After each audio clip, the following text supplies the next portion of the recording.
Hello students, good morning.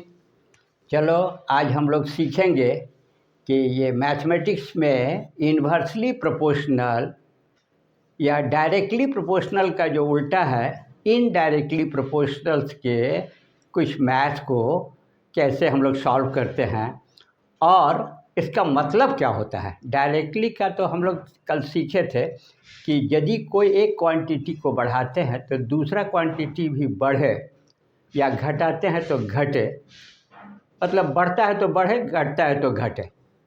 तो ऐसे relationship को डायरेक्टली प्रोपोर्शनल बोलते हैं।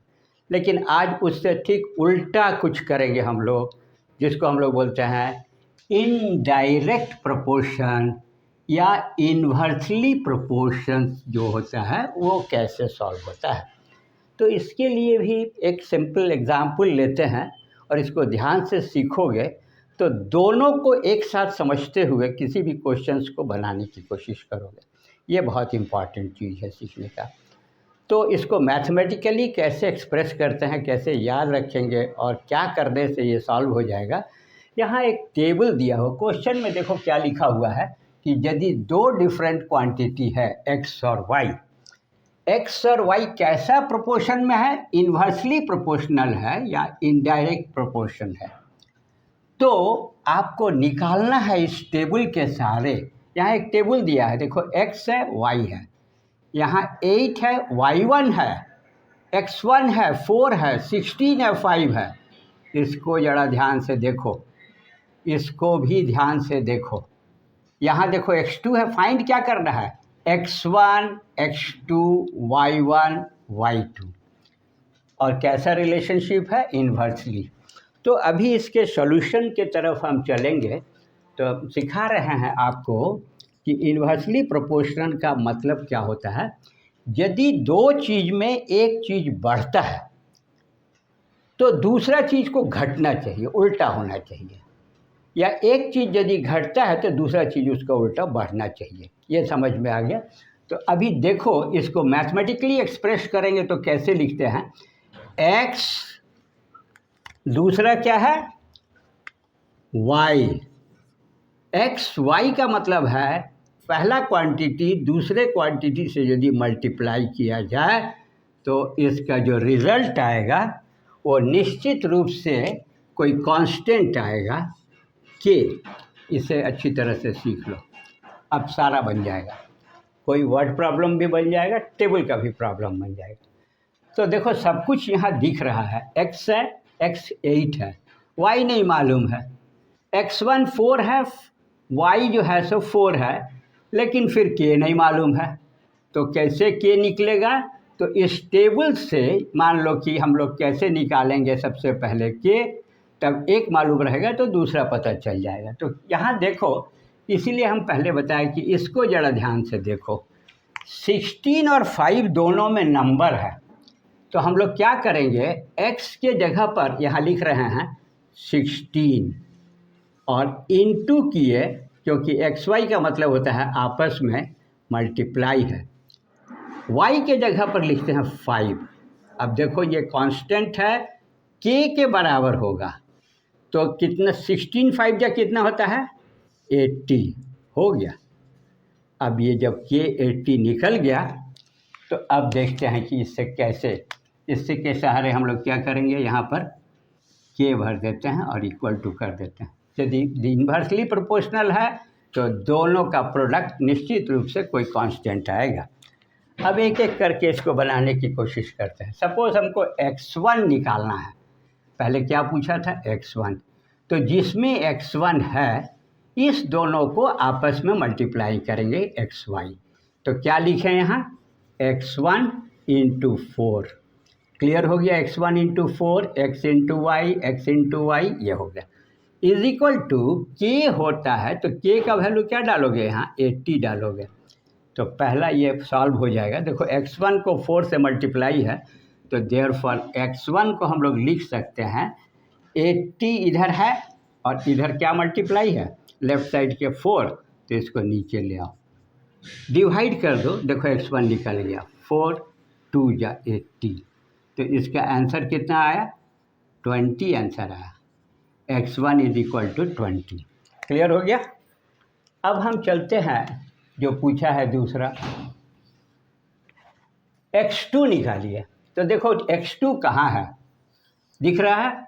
ये दोनों को फिर x2 निकालना होगा तो क्या करेंगे, x2 लिखेंगे, इनटू करेंगे, 2 लिखेंगे, फिर k का वैल्यू डाल देंगे 80। ये हमेशा सब प्रोपोर्शनल होगा तो इक्वल टू कुछ कांस्टेंट होगा। तो देखो x2 भी निकल गया, देयरफॉर x2 इक्वल टू 80 यहाँ है और 2 डिवाइड होगा तो कितना हो गया 40, 2 4 जा 40। तो इसका आंसर क्या आया, 40 आंसर आया। बहुत ही आसान है। अब देखो तीसरा y1 निकालना है आपको, जो पूछा है यहाँ y1 निकालिए। तो कौन सा लेंगे, ये लेंगे।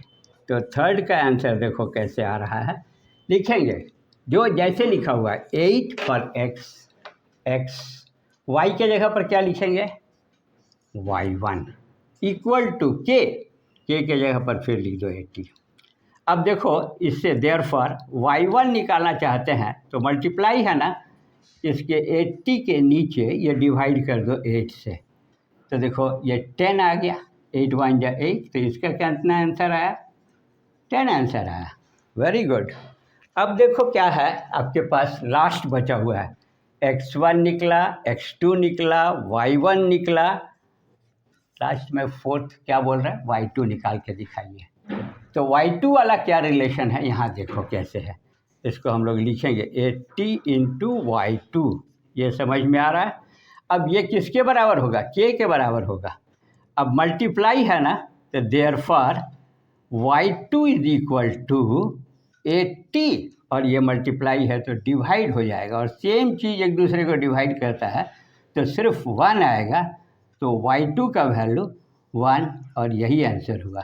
ये सारा चीज़ इन्वर्सली प्रोपोर्शनल का जो मेन चीज़ है आपको सीखने का, यदि दो चीज़ कोई डिफरेंट आपस में मल्टीप्लाई कर दें तो वो जो वैल्यू देगा वो हर एक के लिए लागू होगा, चाहे ये हो, ये हो, ये हो, ये हो, ये हो।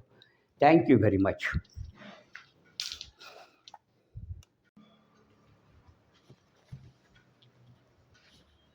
Hello students, let us see one problem of inversely proportional math.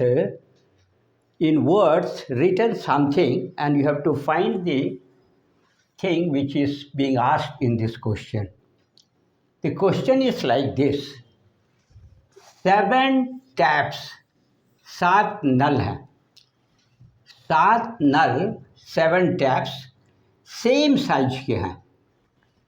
उससे जो पानी का फ्लो होगा नल से भरने के लिए किसी टैंक को, उनका साइज सेम है। जो फिल कर रहे हैं टैंक, और टाइम लग रहा है पूरे टैंक को फिल करने में, सातों टैंक को 1 आवर 36 मिनट लग रहा है। आगे इसमें पूछा जा रहा है कि हाउ लॉन्ग, कितना समय लगेगा यदि इस टेप के नंबर्स को 7 के जगह पर 8 कर दिया जाए। तो देखो एक कॉन्सेप्ट है कि आखिर होगा क्या, फिजिकली क्या होगा। 7 टैप यदि किसी टैंक को भरेगा तो जो टाइम लगेगा, यदि नंबर ऑफ टैप्स को हम बढ़ा देंगे तो निश्चित रूप से पानी टैंक का जल्दी भर जाएगा, घटा देंगे तो धीरे धीरे बढ़ेगा तो टाइम लगेगा। तो इससे साफ पता चल रहा है कि यदि मोर नंबर ऑफ टैंक्स होंगे तो टाइम टेकन जो होगा वो कम होगा, क्योंकि दो रिलेशन है, एक मान लो कि x है और दूसरा y है। x नंबर ऑफ टैप है, ये समझ में आए, और ये y, इसको यहाँ लिखते हैं, y जो है टाइम टेकन है, टाइम टेकन है, ये डिफरेंट है। इसके सहारे ना हम एक खुद का टेबल बनाएंगे और सिखाएंगे कि कैसे ये तुरंत बन जाएगा क्वेश्चन और सही बनेगा। तो देखो क्या करेंगे, हमारे पास पता है कि नंबर ऑफ टैप्स, तो जो दिया हुआ है उसको लिखते हैं 7 नंबर ऑफ। अब हमारे पास दिया हुआ है कि इसमें जो टाइम लग रहा है, सातों टैप एक साथ किसी टैंक को भर रहा है तो यहाँ लग रहा है, ध्यान से देखोगे, 1 hour 36 minute. Not only hour, also some minutes. अब आपको पूछा जा रहा है तो दो चीज़ होगा, या तो नंबर ऑफ टैप्स पूछ सकता है, नहीं तो कितना टाइम लगेगा ये पूछ सकता है। तो यहाँ देखो टैप दिया हुआ है, कितने टैप्स है? 8। तो नंबर ऑफ टैप्स के जगह पर हम लिख देते हैं 8। क्लियर हो गया। 7 टैप था तो इतना टाइम लगता था। अब यहाँ टैप बढ़ गया, टाइम क्या है नहीं मालूम है, नहीं मालूम है ना, आप सीधा एक्स लिख दो। अब बेसिक चीज़ जो अभी हम लोग सीखे थे कि यदि कोई दो आइटम है तो यहाँ लिखेंगे कि रिलेशन क्या है, डायरेक्ट है इनडायरेक्ट है। तो कैसे लिखेंगे? मोर, देखो एक मोर है tap, less time taken, less time, therefore inverse proportion, inverse proportion और इनडायरेक्ट प्रोपोर्शन, ये दोनों हैं। तो जैसे ही ये मामला है, एक बढ़ाते हैं दूसरा घटाते हैं, तो आपको बेसिक इन्वर्सली प्रोपोर्शनल का ये चीज़ समझ के रहना चाहिए कि दोनों को यदि मल्टीप्लाई करते हैं तो वो कोई ना कोई कांस्टेंट आएगा, ऐसा इक्वेशन लिखना होगा। तो जो गिवन है उसको हम लिखेंगे इस बेस पर, और देखो वो कैसे आ जाएगा। x के जगह पर पहले गिवन था 7 और y के जगह पर इनटू करते हैं 1 आवर 36 मिनट। ध्यान से सारे चीज़ को लिखोगे, जल्दीबाजी में कोई एक चीज़ करके गलत नहीं करोगे। ये दोनों का प्रोडक्ट ज़रूर इस दोनों के प्रोडक्ट के बराबर होना चाहिए, 8 इंटू एक्स, और x निकालना है, 8 टैप है। लेकिन यहाँ यदि दो चीज़ है ना, तो एक चीज़ और आपको जानना चाहिए कि 1 आवर इज इक्वल टू होता है 60 मिनट। ये बेसिक है, ये सब स्टूडेंट्स को जानना चाहिए। 1 घंटे में कितने मिनट होते हैं, 1 मिनट में कितने आवर हो सकते हैं। तो अब देखो यहाँ इस आवर और मिनट को हम चेंज कर लेंगे। 1 आवर में 60 मिनट होता है और 36 और है, तो यहाँ लिख सकते हैं 1 आवर 36 मिनट इक्वल टू होगा 60, किसके चलते? 1 आवर 60 है, अब प्लस 36 मिनट, सब मिनट हो गया तो कितना मिनट हो गया? ये हो गया 606 और ये 96 मिनट। अब एक डेटा आ गया ना, अब यहाँ से देखो 7 into 96 equal to 8 into X. निकालना x है, यहाँ लिख दो, इक्वल टू यहाँ लिख दो, ये कहीं नहीं जा रहा है, 96 है। ये 8 जो इसके साथ मल्टीप्लाई है इक्वल टू के उधर है, ये नीचे आएगा, तब आपका x निकल। अब देखो 12 8 जा 12 8 96। अब x का वैल्यू 12 7 84, कितना आया? 84। 12 7 जा 84, 84 क्या आया है? मिनट्स किए थे हम लोग और ये टाइम आया। लेकिन देखो यहाँ मालूम है कि 60 मिनट्स होने से ही 1 आवर होता है और ये वैल्यू 60 से बड़ा है। तो इसको आवर मिनट में बनाएंगे तो क्या करो, ये 1 घंटा बन जाएगा, माइनस कर देंगे तो 4 आ जाएगा, और 8 से 6 माइनस करोगे तो 2 आएगा। तो ये हो गया 60 मिनट का 1 आवर हो गया और ये मिनट हो गया। देयरफॉर इसका आंसर आएगा 1 आवर 24 मिनट्स लगेगा, और यही आंसर होगा। समझ में आया? बहुत ही आसान था। नंबर ऑफ टैप्स काम कर रहा है, क्या कर रहा है? टैंक फिल कर रहा है, एक काम कर रहा है, पूरे टैंक को भरेगा, और टाइम कुछ लग रहा है। दो क्वांटिटी है, number of taps and time. अब पूछा जा रहा है कि यदि टैप को बढ़ा दें तो समय कम लगेगा या ज़्यादा लगेगा या कितना लगेगा। तो पहले सोचना चाहिए कि कम बेसी लगेगा तो डायरेक्ट है या इनडायरेक्ट है।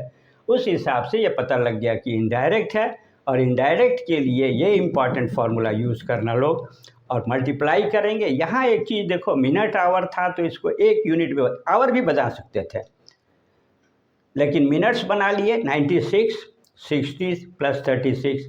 अब जो वैल्यू आया हमारे पास मिनट्स का वो 60 से बड़ा आ गया, तो हम लोग क्या किए, उसमें से 60 माइनस कर दिए, तो ये 60 आवर के बराबर हो गए या मिनट के। Thank you very much. Solve this one more question of indirect proportion and how it is indirect. First read this question. In a hostel 75 students, किसी हॉस्टल में 75 स्टूडेंट्स हैं, had food provision for 24 days. उन लोगों के लिए 75 students के लिए खाने पीने का जो इंतज़ाम है, फूड प्रोविज़न, वो चलेगा 24 दिन तक। मतलब कुछ नंबर्स हैं स्टूडेंट्स के और उनके लिए व्यवस्था है। जो डेज़ है तो दो क्वांटिटी दिख रहा है, एक स्टूडेंट्स और दूसरा डेज़। एक को एक्स एक को वाई समझना, नाम होगा तो स्टूडेंट्स और डेज है। अब इसमें आगे देखो पढ़ करके ये क्वेश्चन कहता क्या है। जनरली ऐसे क्वेश्चन पूछे जाते हैं, इफ़ 75 से 15, इफ़ 15 स्टूडेंट्स क्या किए, छोड़ दिए हॉस्टल। लीव इसका मतलब होता है चले गए, लीव द हॉस्टल, कम हो गया, चला जाएगा तो कम हो जाएगा निश्चित। अब जब कम हो गया स्टूडेंट्स, तब पूछा जा रहा है कि हाउ मेनी डेज। अब बताइए कि जो खाना जो बचेगा लास्ट होगा कितने दिन तक चलने लायक रह जाएगा।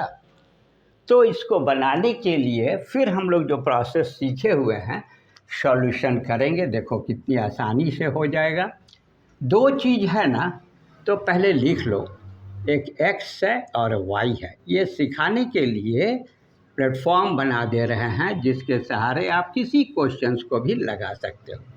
तो एक्स के जगह पर हम लिख देते हैं नंबर ऑफ स्टूडेंट्स, कितने हैं स्टूडेंट्स, और यहाँ जो डेज है number of days, number of days लिख दिए। अब जो क्वेश्चन है उसको और एक बार पढ़ो ध्यान से। 75 स्टूडेंट्स ना, नंबर ऑफ स्टूडेंट्स के जगह पर इसमें लिखेंगे 75 स्टूडेंट्स, और जो डेज लगा है इनके लिए जो व्यवस्था है वो देखो स्पष्ट दिख रहा है, 24 दिन के लिए है। अब कह रहा है कि 15 चला गया, तो 15 चला गया, लीव हो गया है, तो कितना है, एक्चुअली कितना है कैसे पता लगेगा। आप जो था 75 था और चला जाने का मतलब माइनस करना है, ये ज़रा ध्यान से सीखना। तब क्या बच रहा है, माइनस कर देंगे तो देखो 5 से 5 जीरो जाएगा तो ये हो जाएगा, 7 से 1 जाएगा तो 60। तो ये जो है क्वेश्चन के मुताबिक है और ये सॉल्यूशन के लिए ज़रूरत है। समझ में आया, 75 माइनस 15 60। तो एक डेटा आपके पास ये है, दूसरा ये है और तीसरा ये आ गया। अब पूछ क्या रहा है, हाउ मेनी डेज, ये नहीं मालूम है, यहाँ पर खाली है, तो इसको क्या लगा दोगे, कुछ नहीं मालूम है तो ये x है, और ये निकाल देंगे तो इसका प्रोविज़न्स कितना लास्ट करेगा। यदि 15 निकल गया फिर भी क्या होगा। अब देखो ये पता लगेगा कैसे, यदि व्यवस्था है आदमी और आ जाएंगे, ज़्यादा बढ़ जाएगा तो क्या होगा, और कम हो जाएगा तो क्या होगा। यदि कम हो जाएगा, एक बढ़ रहा है, जब घट जाएगा तो बचेगा कि बढ़ घटेगा। पहले ये देखो कि मोर स्टूडेंट्स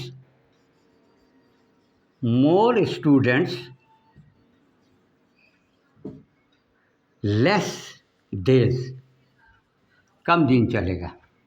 ज़्यादा बच्चे आ जाएंगे ना, सब खाना तुरंत खा के ख़त्म कर देंगे। तो निश्चित रूप से ये मामला इनडायरेक्ट का है, तो इसलिए लिखेंगे therefore inverse inversely proportion, inversely proportion. यदि इन्वर्सली प्रोपोर्शन है तो फिर वही सिस्टम, वही तरीका, बहुत ही आसान तरीका, X Y is equal to K. लिखो x कितना है 75, y कितना है 24, इक्वल टू क्या लिखेंगे, ये नहीं लिखना 70, ये भी नहीं लिखना है, दोनों क्वेश्चन में था मगर यहाँ लिखते समय चला गया है, तो जो बचा हुआ है उसको लिखना है। तो यहाँ लिखेंगे 60 इंटू नंबर ऑफ डेज कितना चलेगा। तो देखते हैं, यहाँ x है, यहाँ 60 है, तो इस 60 को इसके नीचे ले आओ। 75 into 24 divided by 60 is equal to x। इसको सॉल्व करना आसान है। देखो 15 4 जा और 5 जा 75 होता है कि नहीं। 15 दूनी 30, 0 45, चौके 60, दाम 75, कट गया, बहुत आसान था। 5/4 और यहाँ से 6 चौक 24, 4 1 जा 4, 4 6 जा 24। अब ये x कितना बोल रहा है 5 इंटू 6, तो ये कितना आया 30 डेज आया x। तो इसलिए इसका आंसर होगा number of days last x is equal to 30 days. Answer clear हो गया। इस क्वेश्चन में इम्पॉर्टेंट चीज़ ये था कि डायरेक्ट आप 75 15 है ना, तो 15 नहीं देना है, बाद बाकी सारा चीज़ जो है सेम जो पहले हम लोग सीखे हैं बना रहे हैं। और ये तो आपके लिए बहुत ही इम्पॉर्टेंट है, बार बार प्रैक्टिस करना है और जैसे ही इनडायरेक्ट मिले इसी के सहारे बढ़ जाना है। लिखने का तरीका ये होगा, 1 2 3 चीज़ मालूम रहेगा, चौथा कहीं से भी निकल जाएगा। Thank you very much, try.